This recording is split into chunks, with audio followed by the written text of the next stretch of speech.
1. Learn a new game or skill. Think of it as flexing your mind muscles.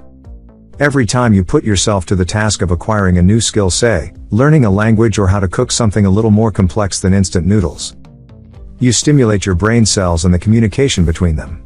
Even doing a tricky jigsaw puzzle or memory game can keep your mind active. 2. Challenge your senses.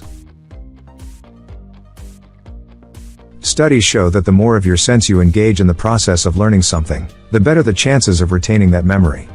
In one study that Harvard did, the focus group was shown a range of emotionally neutral images, each of which was also presented with a smell.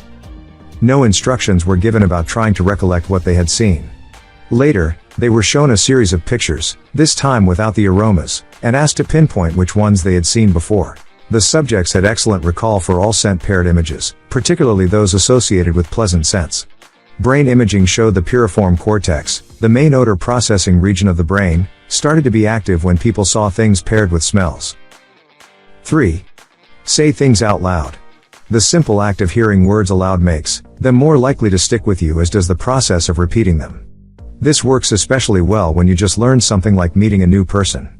If you're introduced to somebody new, and you use their name a few times in the first conversation you have with them, you're likely to link their face and their name and recall it with far greater ease later. 4. Break information up into pieces. The greatest example is trying to learn a phone number, even though, with cell phones, we've not had to in years. You're unlikely to remember a cell number if you think of it as a 10-digit number. But break it up into parts, 3 digits, 4 digits, or 5 and 5 digits, and you're more likely to remember it by heart. Break information down into pieces and process it, versus doing it as a whole, and you're likely to find yourself retaining much more of it. 5. Connect old information to new information.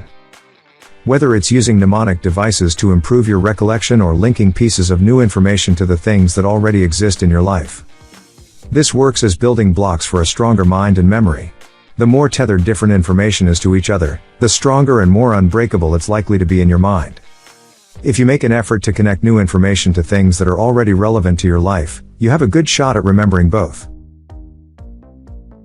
6. Brush your teeth with the opposite hand. You could try writing, eating, or even texting with your left hand, if you're right-handed or vice versa, just to get into the habit of using both. This challenges your mind to make different connections and prevents, to some degree only, of course, deteriorating with age. 7. Cultivate a social life.